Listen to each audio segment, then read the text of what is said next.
Magandang umaga mga kapatid. Ako'y nagagalak na makasama kayo sa araw na ito at umaasa akong kayo ay nasa mabuting kalagayan. Sa ating pag-uusap ngayon, tayo ay magtutok sa isang napakahalagang bahagi ng ating spiritual na buhay, ang panalangin. Ang ating tema ay pinakamahusay na panalangin sa umaga para sa araw na mapala.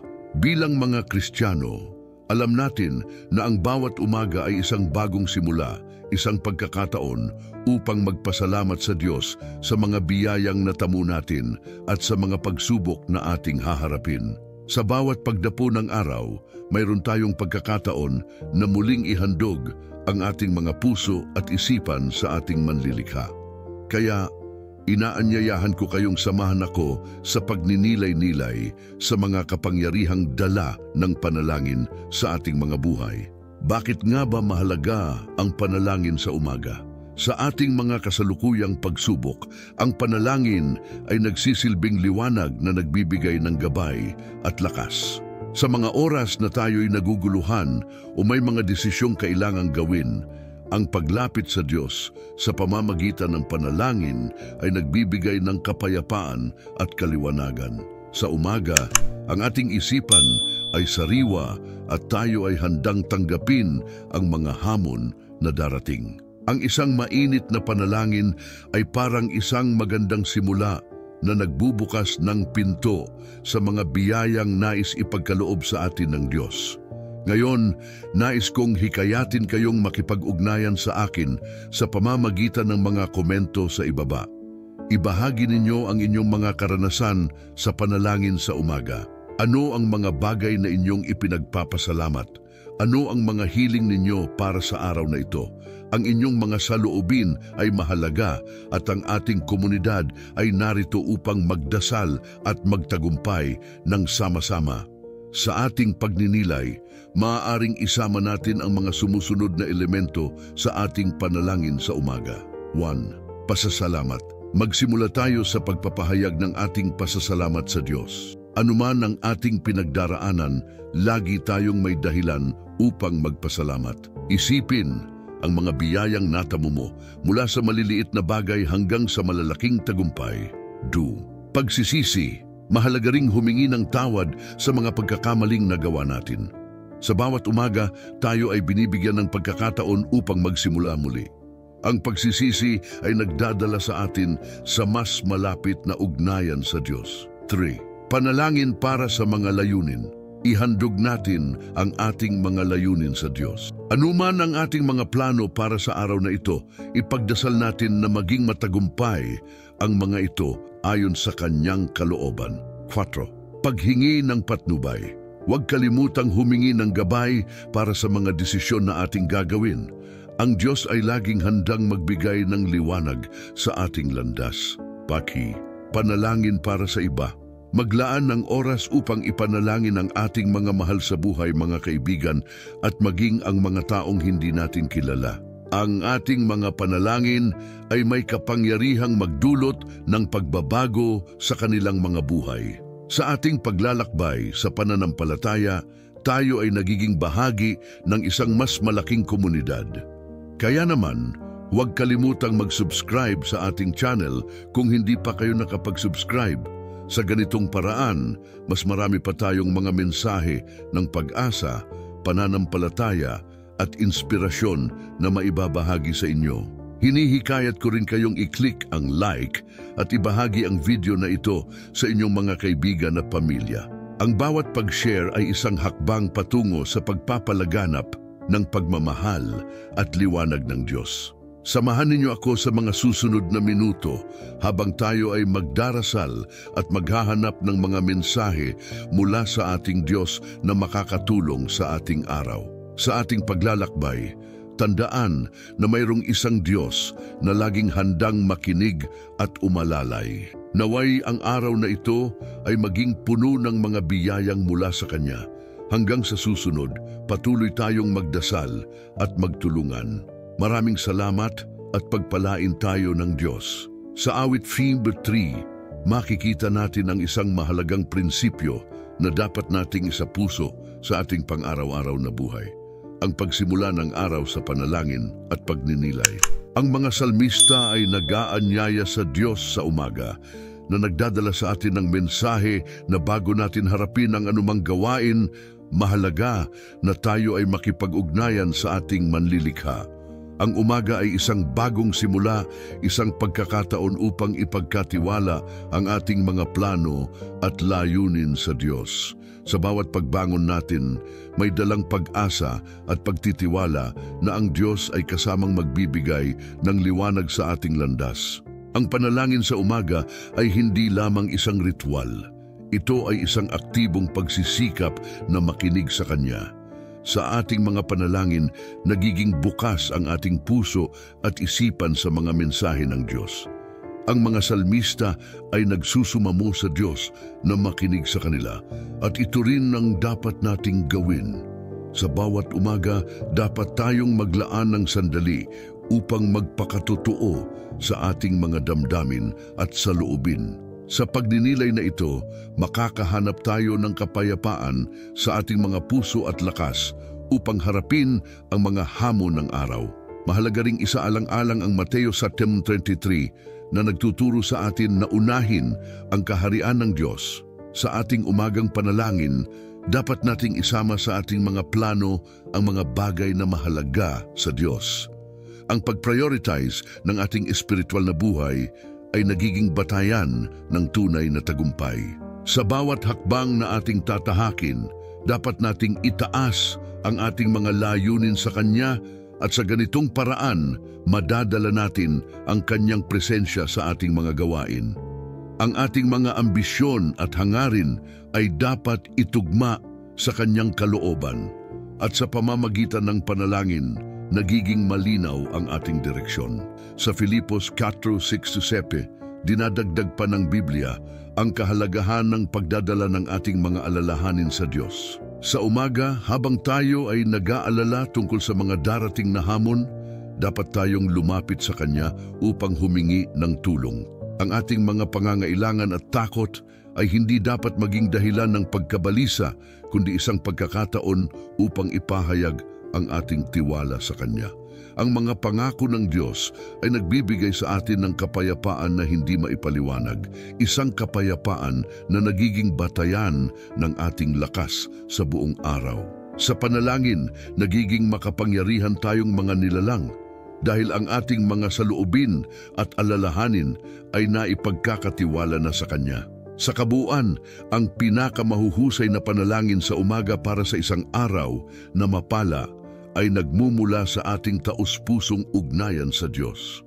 Ang pagsisimula ng araw sa panalangin, pagtitiwala at pag-prioritize sa Kanya ay nagbibigay ng liwanag at gabay sa ating mga hakbang. Ang Diyos, ang ating tagapagsalita sa mga sandaling tayo ay naguguluhan. Siya ang nagbibigay ng kapayapaan sa ating mga puso sa gitna ng ating mga alalahanin. Ang ating umagang panalangin ay hindi lamang isang obligasyon, kundi isang pribilehiyo na magpakatotoo sa ating pananampalataya. Sa bawat umaga, maglaan tayo ng oras upang makipag-ugnayan sa Diyos. Ipagkatiwala ang ating mga pangarap, takot at alalahanin sa Kanya. Sa ganitong paraan, hindi lamang tayo nagiging handa sa mga hamon ng buhay, kundi nagiging kasangkapan tayo ng Kanyang pagmamahal at liwanag sa ating kapwa. Ang araw na mapala ay hindi lamang nakasalalay sa ating mga plano, kundi sa ating kakayahang makinig at sumunod sa Kanyang tinig. Sa bawat pagdinig at pagtugon sa Kanya, nagiging tunay na mapalad ang ating araw. Ang ating umaga ay isang mahalagang pagkakataon upang baguhin ang ating pananaw at ituwid ang ating mga layunin sa araw na darating. Sa bawat pagdapo ng sikat ng araw, tayo ay binibigyan ng Diyos ng panibagong pagkakataon upang makilala Siya at ang Kanyang mga layunin para sa atin. Isang partikular na talata na nagbibigay ng liwanag sa ating umagang panalangin ay matatagpuan sa Mateo 3:3 na nagsasabing, "Ngunit hanapin muna ninyo ang Kanyang kaharian at ang Kanyang katuwiran, at ang lahat ng mga bagay na ito ay idaragdag sa inyo."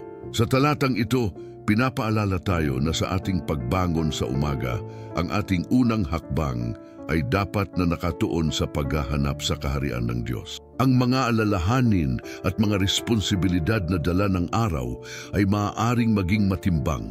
Ngunit kung ang ating pokus ay nakatuon sa Diyos at sa Kanyang mga layunin, ang lahat ng ibang bagay ay magiging mas magaan. Ang paghahanap sa kaharian ng Diyos ay hindi lamang nangangahulugang pagdarasal, kundi pati na rin ang pagninilay sa Kanyang mga salita at pagkakaroon ng mas malalim na ugnayan sa Kanya. Sa ganitong paraan, nagiging mas makabuluhan ang ating mga plano at layunin sapagkat ito ay nakaugat sa Kanyang kalooban.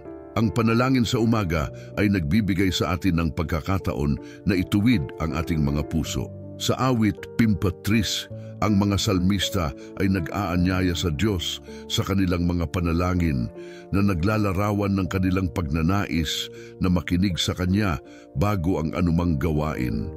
Sa araw na puno ng abala at mga pagsubok, ang pagnanais na makinig sa tinig ng Diyos ay napakahalaga. Ito ay nagiging ating gabay sa pagdedesisyon at sa mga hakbang na ating tatahakin. Sa pamamagitan ng panalangin, tayo ay nagiging handa upang marinig ang Kanyang mga tagubilin at mga paalala na nagiging ilaw sa ating landas. Kadalasan, ang ating mga isip ay puno ng mga alalahanin at pagkabahala sa mga bagay na hindi natin kayang kontrolin. Subalit, sa Filipos 4:6-7, tayo ay hinihimok na ipahayag ang ating mga alalahanin sa Diyos sa pamamagitan ng panalangin. Sa umagang ito, habang tayo ay nag-aalay ng ating mga panalangin, mahalagang dalhin ang lahat ng ating mga pangangailangan at takot sa Kanya.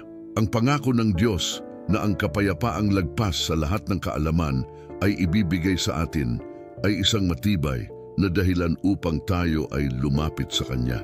Ang kapayapaang ito ay hindi lamang nagiging kalasag sa ating mga puso, kundi pati na rin sa ating isipan na nagbibigay sa atin ng lakas upang harapin ang mga hamon ng araw.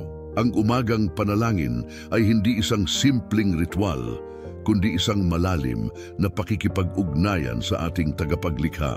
Sa pagdedesisyon na bigyang prioridad ang ating spiritual na buhay sa bawat umaga, nagiging matibay ang ating pundasyon sa anumang pagsubok na dumarating. Ang pagkilala sa Diyos bilang sentro ng ating mga plano ay nagdadala sa atin ng katiyakan at tapang. Sa bawat hakbang na ating tatahakin, ang Kanyang mga pangako ay nagsisilbing gabay na nagtuturo sa atin kung paano natin dapat gamitin ang ating mga talento at kakayahan para sa Kanyang kaluwalhatian. Sa kabila ng mga pagsubok na maaaring dumating, ang ating umagang panalangin ay nagbibigay sa atin ng pag-asa at lakas. Ang Diyos ay laging handang makinig at umakto sa ating mga panalangin. Sa ating pag-aalay ng mga ito, tayo ay nagiging handa at bukas sa mga oportunidad na Kanyang ibinibigay. Ang bawat araw ay isang bagong simula, at sa pamamagitan ng ating panalangin, nagiging mas maliwanag ang ating landas patungo sa mga layunin na Kanyang itinakda para sa atin. Sa ganitong pananaw, ang ating umagang panalangin ay nagiging hindi lamang isang obligasyon, kundi isang pribilehiyo na dapat ipagpasalamat. Sa bawat pagkakataon na tayo ay lumapit sa Diyos, tayo ay nagiging bahagi ng Kanyang mas malawak na plano. Tayo ay tinatawag na maging mga tagapaghatid ng Kanyang liwanag at pag-ibig sa mundo. Kaya naman ating ipagpatuloy ang pagsasanay na ito ng panalangin sa umaga na may puso at isipan na nakatuon sa Kanyang kaharian at sa gayon makakamit natin ang tunay na tagumpay at kasiyahan sa ating mga buhay. Sa ating pagninilay sa Filipos 4:6-7, makikita natin ang makapangyarihang mensahe na iniaalok ng Diyos sa atin, lalo na sa bawat umaga na tayo'y bumangon at humarap sa isang bagong araw. Ipinapaabot sa atin ng Apostol Pablo ang paanyaya na ipahayag ang ating mga alalahanin, pangarap at mga pangangailangan sa Diyos. Sa mundong puno ng pagsubok at hamon, ang pagkakaroon ng panalangin sa umaga ay nagiging daan upang tayo'y makapagbigay diin sa ating tiwala at pananampalataya sa Kanya. Madalas tayong nahaharap sa iba't ibang pagsubok at alalahanin sa ating pang-araw-araw na buhay. Maaring ito ay mga isyu sa trabaho, relasyon, kalusugan, o kahit na mga personal na laban na hindi natin maipahayag sa iba. Dito, pumapasok ang kahalagahan ng panalangin. Sa Filipos 4:6, sinasabi sa atin na huwag tayong mabalisa sa anumang bagay. Sa halip, ang ating mga pangangailangan at alalahanin ay dapat nating ipagdasal sa Diyos sa pamamagitan ng panalangin at paghingi ng tulong. Ang Diyos na ating sinasamba ay hindi lamang nakikinig. Siya ay nandyan upang sagutin ang ating mga panalangin, upang tayo'y bigyan ng lakas at kapayapaan. Kapag tayo ay nagdadasal sa umaga, tayo ay lumalapit sa Kanya na puno ng pag-asa at tiwala. Ang mga unang sandali ng ating araw ay napakahalaga. Ito ang mga pagkakataon kung saan maaari tayong makapag-isip at makapagplano kung paano natin nais simulan ang ating araw. Sa panahon ng ating panalangin, maaari nating ipahayag ang ating mga pangarap at mga layunin sa Diyos at hilingin ang Kanyang patnubay upang makamit ang mga ito. Sa ganitong paraan, ang ating mga plano ay nagiging naayon sa Kanyang kalooban. Ang pangako ng Diyos sa Filipos 4:7 ay nagbibigay sa atin ng kapanatagan. Sinasabi na ang kapayapaan ng Diyos na hindi maipaliwanag ang siyang magbabantay sa ating mga puso at isipan. Sa bawat umaga na tayo'y naglalapit sa Kanya, nagiging daan ito upang ang Kanyang kapayapaan ay pumasok sa ating mga buhay. Ang kapayapaang ito ay nagbibigay sa atin ng lakas upang harapin ang mga hamon ng araw na may pag-asa at katatagan. Hindi tayo nag-iisa sa ating paglalakbay. Kasama natin ang Diyos na nagmamasid at nagmamahal sa atin. Minsan, maaaring maramdaman natin na ang ating mga alalahanin ay masyadong mabigat. Subalit sa pamamagitan ng panalangin na ipapahayag natin ang ating mga takot at pangamba, ang Diyos ay handang makinig sa ating mga saloobin. Sa bawat sulyap ng ating puso, ang Kanyang pag-ibig at malasakit ay lumalabas. Isipin natin na bawat paghingi ng tulong ay isang hakbang patungo sa mas malalim na relasyon sa Kanya. Ang ating mga panalangin ay nagsisilbing tulay upang tayo'y magtagumpay sa mga pagsubok. Higit pa rito, ang panalangin sa umaga ay hindi lamang tungkol sa paghingi ng tulong o kapayapaan. Ito rin ay pagkakataon upang tayo'y magpasalamat. Sa bawat umaga, may mga biyayang ipinagkakaloob ang Diyos na kadalasang nakakalimutan natin. Ang simpleng pagkakataon na tayo'y makabangon at huminga ay isang biyaya. Sa ating panalangin, maaari nating ipahayag ang ating pasasalamat sa Kanya sa mga maliliit na bagay. Ang pagkilala sa mga ito ay nagiging daan upang tayo'y maging mas mapagpasalamat sa buong araw. Ang kahalagahan ng panalangin sa umaga ay hindi lamang nakasalalay sa ating mga personal na pangangailangan, kundi maging sa ating mga relasyon sa iba. Habang tayo'y humihingi ng gabay at kapayapaan, maaari rin tayong manalangin para sa mga taong mahal natin sa buhay. Ang ating mga panalangin ay nagiging sandata upang ang mga nais nating tulungan ay makatagpo rin ng kapayapaan sa kanilang mga buhay. Sa kabuuan, ang Filipos 4:6-7 ay isang paanyaya na yakapin ang kapayapaan at lakas na dulot ng panalangin sa umaga. Sa ating paglapit sa Diyos, tayo ay nagiging mga tagapagdala ng Kanyang liwanag at pag-asa sa ating mga araw. Sa mga susunod na bahagi, tayo ay sama-samang mananalangin, humihingi ng Kanyang gabay at pagpapala para sa araw na ating haharapin. O Diyos na makapangyarihan sa lahat, sa umagang ito, kami ay lumalapit sa iyo na may mga pusong puno ng pasasalamat at pag-asa. Sa bawat siklab ng araw na ito, kami ay bumabalik sa iyong mga yakap na puno ng pagmamahal at awa. Salamat sa panibagong pagkakataon na kami ay makapagpuri sa iyo, sa pagkakataong makapagsimula muli at muling makaranas ng iyong kabutihan.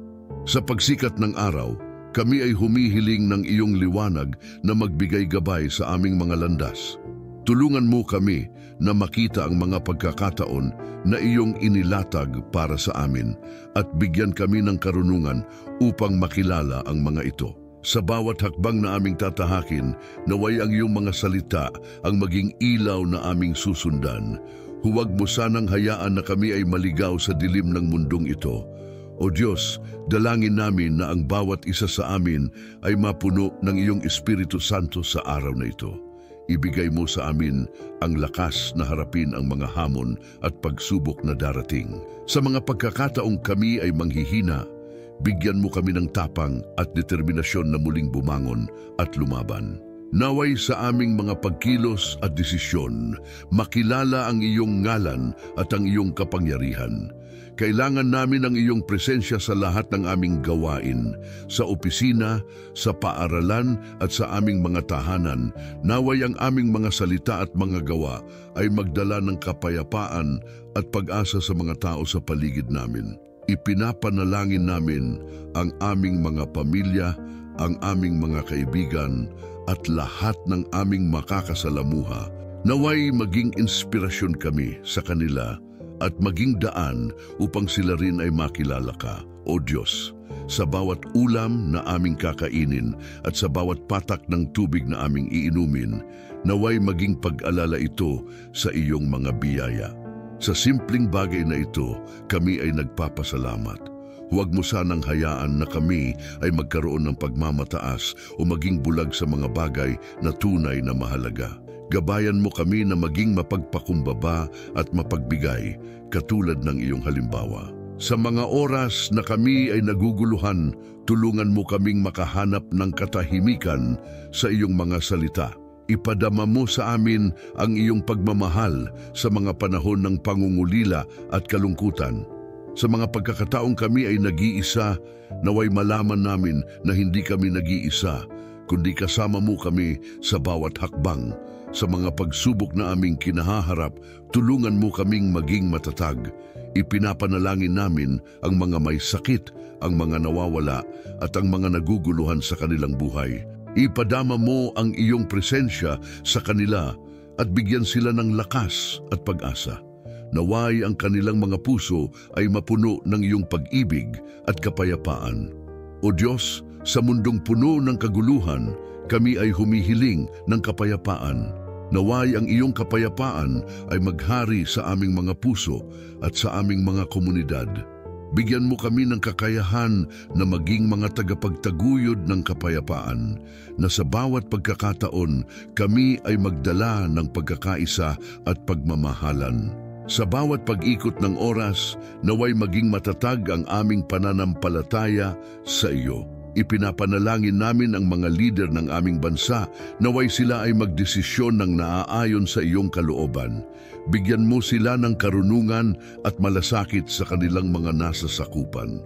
O Diyos, sa bawat umaga kami ay nag-aalala sa mga bagay na wala kaming kontrol. Ngunit sa iyong mga kamay, kami ay mayroong kapanatagan. Ipinagkakatiwala namin sa iyo ang aming mga pangarap, ang aming mga plano, at ang aming mga hinanakit. Naway maging kaaya-aya ang lahat ng aming gagawin sa araw na ito para sa iyong kaluwalhatian. Huwag mo kaming hayaan na magpabaya sa aming mga responsibilidad. Ipaalala mo sa amin ang halaga ng aming mga gawain kahit gaano ito kaliit. Sa bawat ngiti na aming ibinabahagi, sa bawat tulong na aming naibibigay, naway makilala ang iyong pagmamahal sa aming mga puso. O Diyos, sa paglipas ng araw, kami ay umaasa na ang aming mga puso ay mapuno ng kagalakan at kapayapaan. Sa bawat hakbang, naway makilala ang iyong kabutihan at kahabagan. Sa mga pagkakataong kami ay nahihirapan, tulungan mo kaming lumikha ng mga alaala na magbibigay ng pag-asa at liwanag sa aming mga buhay. Sa lahat ng ito, kami ay humihiling ng iyong patnubay at pagmamahal na sa bawat araw ay makilala namin ang iyong mga biyaya at kabutihan. O Diyos na makapangyarihan, sa paglipas ng bawat sandali, kami ay lumalapit sa iyo na may mga pusong puno ng pag-asa at pananampalataya. Sa mga pagsubok na dumarating, naway maging matatag kami sa iyong mga pangako. Ipinapanalangin namin na sa bawat pagsubok na aming kinakaharap, matutunan naming maging mas mabuting tao at sa halip na magalit o mawalan ng pag-asa, kami ay lumapit sa iyo at humingi ng tulong. Sa mga pagkakataong kami ay natatakot, turuan mo kaming maging matatag at sa mga pagkakataong kami ay naguguluhan, bigyan mo kami ng kaliwanagan na nagmumula sa iyo. O Diyos, ang mundong ito ay puno ng mga bagay na maaaring makapagpabigat sa aming mga puso. Sa bawat balita ng karahasan, sakit at kawalang katiyakan, kami ay bumabalik sa iyo. Ipinapanalangin namin ang mga taong naapektuhan ng mga trahedya, mga kalamidad at mga krisis. Naway ipadama mo sa kanila ang iyong pagmamahal at tulong. Sa mga pamilya na nawalan ng mahal sa buhay, bigyan mo sila ng kapanatagan at lakas. Sa mga taong naguguluhan sa kanilang mga sitwasyon, naway ang iyong liwanag ang maging gabay nila. Turuan mo kaming maging sensitibo sa pangangailangan ng iba.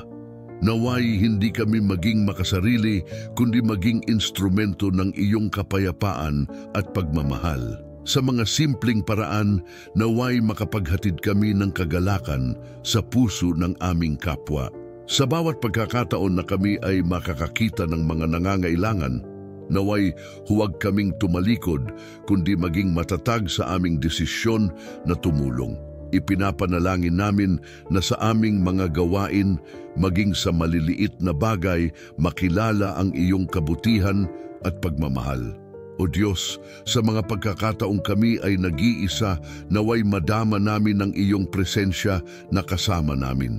Sa mga oras na kami ay naguguluhan, bigyan mo kami ng kapayapaan na nagmumula sa iyo. Naway ang aming mga panalangin at mga pagninilay-nilay ay maging daan upang mas makilala namin ang iyong kalooban at ang aming tunay na layunin sa buhay. Huwag mo sanang hayaang kami ay mawalan ng pag-asa, kundi patuloy mo kaming palakasin sa aming paglalakbay. Ipinapanalangin din namin ang mga bata at kabataan. Naway sila ay lumaki na may takot sa iyo, puno ng mga pangarap at pag-asa. Gabayan mo sila sa kanilang mga desisyon at sa mga landas na kanilang tatahakin. Sa mga pagkakataong sila ay nahaharap sa mga pagsubok, bigyan mo sila ng lakas na patuloy na mangarap at lumaban. Naway ang bawat isa sa kanila ay makatagpo ng mga tao na magiging inspirasyon at gabay sa kanilang buhay. O Diyos, sa bawat pagdapo ng araw, naway maging pagkakataon ito upang kami ay magpasalamat sa mga biyayang natamo. Sa bawat ngiti, sa bawat yakap, sa bawat tawanan, naway maging paalala ito ng iyong kabutihan. Huwag mo kaming hayaang makalimot sa mga maliliit na bagay na nagbibigay ng kagalakan sa aming mga puso.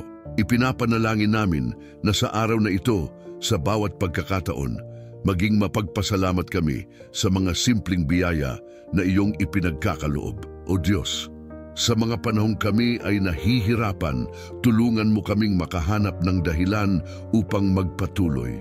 Ipinapanalangin namin ang mga taong nawawalan ng pag-asa at naguguluhan sa kanilang buhay. Naway ang kanilang mga puso ay mapuno ng pag-asa at pagmamahal.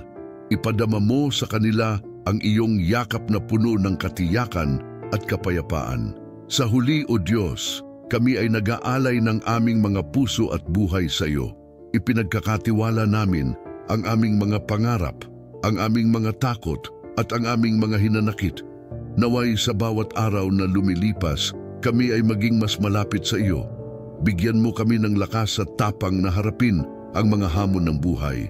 Sa lahat ng ito, kami ay nag-aalay ng aming pasasalamat at papuri sa ngalan ni Hesukristo, aming tagapagligtas. Amen. Salamat sa pagsama sa atin sa ating devosyonal na ito. Ngayon ay natapos natin ang ating pagninilay at panalangin para sa umagang ito. Napakahalaga na simulan ang ating araw sa presensya ng Diyos, puno ng pag-asa at pananampalataya. Alam natin na ang mga pagsubok at hamon ay bahagi ng ating buhay, ngunit sa bawat umaga na tayo ay bumangon, tayo ay binibigyan muli ng pagkakataon na magbago at maging mas mabuting tao. Habang tayo ay naglalakbay sa ating espiritual na buhay, huwag natin kalimutan na ang Diyos ay palaging nandyan para sa atin. Siya ang ating gabay at lakas sa bawat hakbang na ating tatahakin. Sa mga oras ng pangangailangan, maaari tayong tumawag sa Kanya at tiyak na Siya ay makikinig. Sa bawat panalangin natin, sa bawat pagninilay, ating pinapalakas ang ating ugnayan sa Kanya. Kaya naman, hinihikayat ko kayong ipagpatuloy ang iyong mga panalangin, hindi lamang sa umaga kundi sa bawat pagkakataon na may pagkakataon tayong makipag-usap sa ating Amang nasa langit. Ngayon, naway dalhin natin ang diwa ng ating pagninilay sa ating mga puso at isipan habang tayo ay lumalakad sa ating mga araw. Sa bawat pagkakataon na tayo ay humaharap sa mga pagsubok, tandaan natin ang mga salitang ito: sa Diyos, walang imposibleng bagay. Ang ating pananampalataya ang magdadala sa atin sa mga tagumpay na hindi natin inaasahan. Huwag tayong matakot na humingi ng tulong sa Kanya. Ang Kanyang pag-ibig at awa ay walang hanggan at lagi tayong tinatanggap sa Kanyang mga bisig. Kung ikaw ay na-bless sa mensaheng ito, hinihikayat kitang ibahagi ito sa iyong mga kaibigan at pamilya. Ang pagbabahagi ng ating mga espiritual na karanasan ay isang magandang paraan para tayo ay maging ilaw sa iba, tulad ng itinuro sa atin ng ating Panginoong Hesukristo. Sa mundo na puno ng hamon at pagsubok, tayo ay tinawag na maging mga tagapaghatid ng mabuting balita. Ang simpleng pagbabahagi ng ating mga devotional ay maaring makapagbigay ng inspirasyon at pag-asa sa iba. Huwag kalimutan na i-like ang video na ito at mag-iwan ng komento sa ibaba kung paano ito nakaantig sa iyong puso. Ang iyong mga saloobin at karanasan ay mahalaga at makatutulong sa iba sa kanilang sariling mga paglalakbay. Tayo ay isang komunidad na nagnanais na lumago sa pananampalataya at pagmamahalan. Kapag tayo ay nagkakaisa sa ating mga layunin, mas marami tayong magagawa para sa Kanya. At sa mga hindi pa nakasubscribe, huwag kalimutang mag-subscribe sa aming channel para sa higit pang mga inspirasyon at mga mensahe ng pag-asa. Naway sama-sama tayong lumago sa ating pananampalataya at patuloy na maghanap sa Kanya sa lahat ng ating ginagawa. Ang bawat umaga ay isang bagong simula, isang pagkakataon upang ipakita ang ating pagmamahal at katapatan sa Diyos. Magsimula tayo ng mga bagong proyekto, magplano ng mga aktibidad na makakatulong sa ating komunidad, at higit sa lahat, patuloy na manalangin para sa isa't isa. Sa bawat hakbang na ating tatahakin, naway ipagpatuloy natin ang ating paghahanap sa Kanya at ang ating pagnanais na makilala Siya ng mas mabuti. Muli, salamat sa inyong pagdalo sa ating devosyonal ngayon. Naway ang bawat umaga ay maging pagkakataon natin upang magpasalamat at magpuri sa Kanya. Hanggang sa muli, naway pagpalain kayo ng Diyos sa bawat araw na inyong haharapin. Magandang araw sa inyong lahat.